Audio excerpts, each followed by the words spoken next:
Still a snag in the start for this 4x2. I've seen some impressive performances, and we're going to see better performances hopefully in the final. But we have had some wind of -5 and -4.8.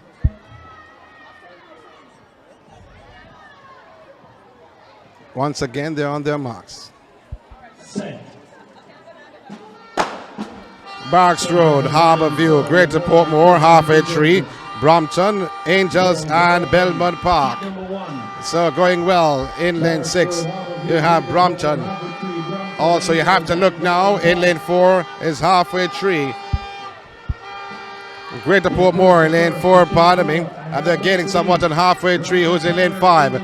Let's see who will hand over the baton in the top position. It's lane 6. It is Brompton in lane 6. Cruising around, Greater Portmore the favorite.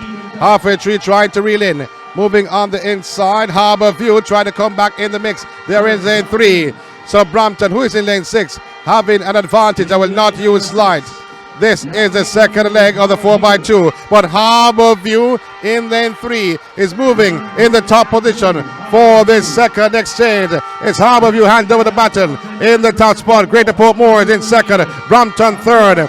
And it's Harbourview followed by Greater Portmore is in second. Brompton is there, but on the outside, looks like halfway tree in that third position. Harbourview on this penultimate leg of the girls 4x2, having got the 5-meter lead over Greater Portmore, who is in second on the backstretch. Oh, the deficit was 5 meters, but now it is no meters because Greater Portmore, they've gone into front for this final exchange. It's Greater Portmore, Harbourview, followed by halfway tree. It's Greater Portmore on the anchor. They're extending the lead over Harbourview, who's in second with about 120 meters to go. It is Harbourview in second, but Greater Portmore showing that they're greater than the rest in the first heat of 3 in the girls 4x2. This is just the preliminaries. Top 2 advancing through to the final, and Greater Portmore is cruising along, going home, taking the top spot ahead of Harbourview in second, and the halfway tree will come through for third.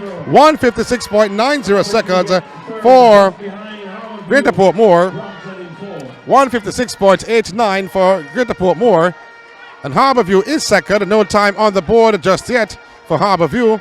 Now the time comes, 159.19 seconds, and in third should be halfway tree.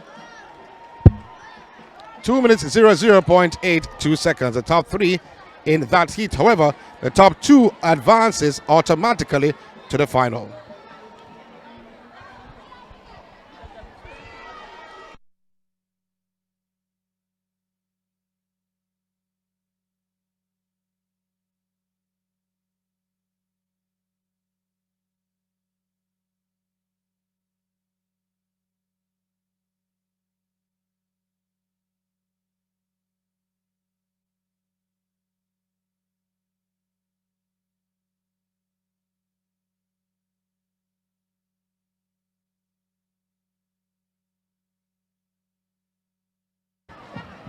After looking 4 for Nagahead and 5 for license. It's heat 2 of the girls 4x2. Well, in lane 5 it's license. On the outside of license is New Providence. And New Providence going well. On the inside of license is Nagahead in lane 4. Nagahead has gained somewhat on license, but moving in lane 6 is New Providence. It's between New Providence for this first leg and Nagahead. Let's see who'll hand over the baton in the top position. Looks to be like Nagahead. They're in lane 4 handing over the baton in the top position, but you can't forget about New Providence. They are in lane 6. New Providence on the second leg of the girls open 4x2. They are in front of the pack. New Providence way out in front. And trying to squeeze through is Nagahead. Nagahead now comes alongside. Nagahead is Rock Hall. Rock Hall in second, followed by Nagahead in first. It's going to be Rock Hall first, Nagahead second, and followed by License third. And in fourth, it looks to be New Providence. Rock Hall having a slight advantage over Nagahead. They had a qualifying time of 2 minutes 02.28 seconds. This is the second heat of 3. Rock Hall out in front with a 5 or 6 meter lead on this penultimate leg of the 4x2. Rock Hall ahead of Nagahead. Nagahead was the favorite to take the seat, but Rock Hall is upsetting the apple cart at the present time. It's the anchor leg. Rock Hall out in front with about a 7 or 8 meter lead over Nagahead, who is in second, and way behind his license in third. So Rock Hall moving away from Nagahead, who is in second. So going away. So moving on, here comes Nagahead. Nagahead. And Nagahead, the favorite. It's going to be Nagahead taking the top spot. Stopping the clock at 155.87 seconds. That's the top stock. 155.88 is Nagahead. Second is License, 156.42. Third is New Providence, 2 minutes 00.03 seconds. Your thoughts, Deshano? Really good sprinting from the anchor leg there for License Primary. I think that they're really one of the top schools at the moment at the championships. All being well, they could, top the championships come tomorrow and take the crown. But I think that it was good running from the youngster. She gradually got into that and got by the Rock Hall athlete. But nothing to take away, I think, from the Rock Hall athlete, Sean. Sprinted very well for most of her race, but just not having enough. And I think she was properly gauged by the anchor leg of License Primary. Well, one thing I can tell you, though, to be honest, there have some mix-ups in what you're seeing, but I'm not going to contend on that, though, to be honest. Yeah. But guess what? Who won that day was Nagahead, 156.88 seconds, ahead of License, 156.42. But, so in any case, what I can say, though, the favorite in that heat was Nagahead. They had a time of 157.35 seconds, and they ran a faster time on the day. Now, it's going to be interesting when it comes on to the final. It's going to be interesting when it comes on to the final. They run 156, better than their qualifying time of 157. At one point, I thought that they wouldn't have made it, though, because they were way behind. After, on that anchor leg, they were about 20 or 10 meters behind. But the anchor leg, when it really caught her. Yeah, she sure did. And like I said, I think that was brilliant sprinting from her. Just to gradually gauge the athlete in front and got by her. Bidded her time well. Top two will advance. So, finishing second today, not the worst for License Primary. So good to see that both are going through to the final after such tremendous run. We go now to Heat 3 on track.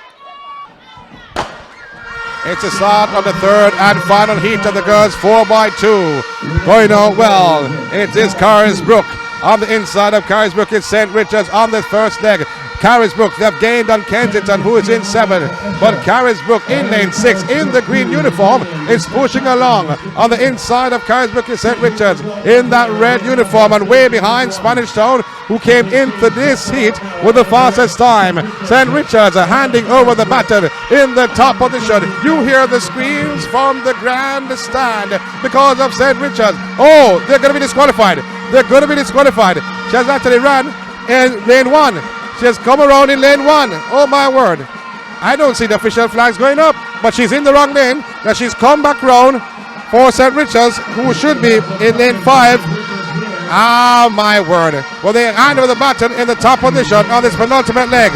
St. Richards, then followed by Carisbrook. On the inside of St. Richards is Spanish Town. Spanish Town has slipped into that second position. Carisbrook in third in that green uniform, and Escher is in fourth. They're going back to the top of the pack. It is St. Richards, who I think may be disqualified because the athlete on that second leg came around in lane 1, moving from lane 5. But St. Richards out in front.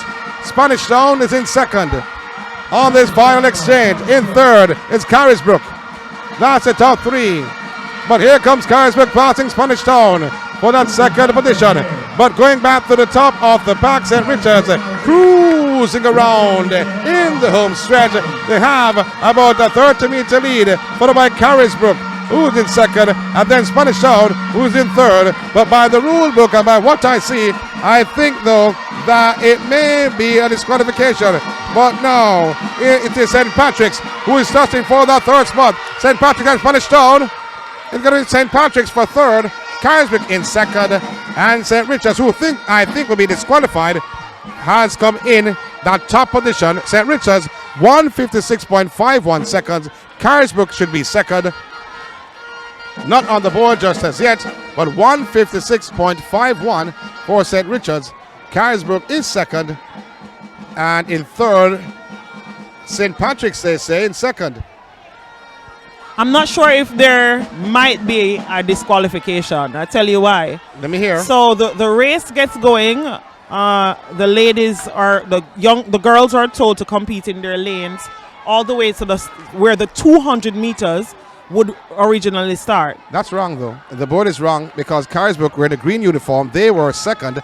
Yes, they were. And in the white uniform, St. Patrick's were third. But they have St. Patrick's. Spanish Town was fourth. So they have St. Patrick's. So hopefully they will correct that soon. So why I think, like I said, St. Richards just might, I'm just assuming, based on what I'm now seeing.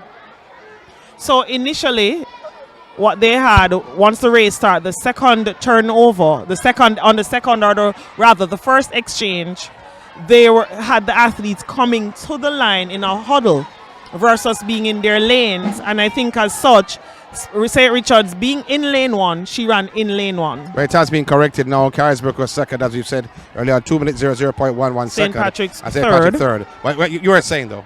Yeah, I think with the start, so now I think they're doing it better on the backstretch. So the first exchange, it's 4x200 meters. So the athlete starts at the starting line, get to the 200 meters mark to make that first exchange. Initially, they had them across, everyone in a huddle in one straight line versus being placed in their lanes. Hence, I think St. Richards ran all the way in lane 1. And then came back in lane 5. Right. So the error would have come from how they staggered them. But everyone stayed in their lane except her. So I'm not going by that, though. I'm not going by that, to be honest. They're babies, though.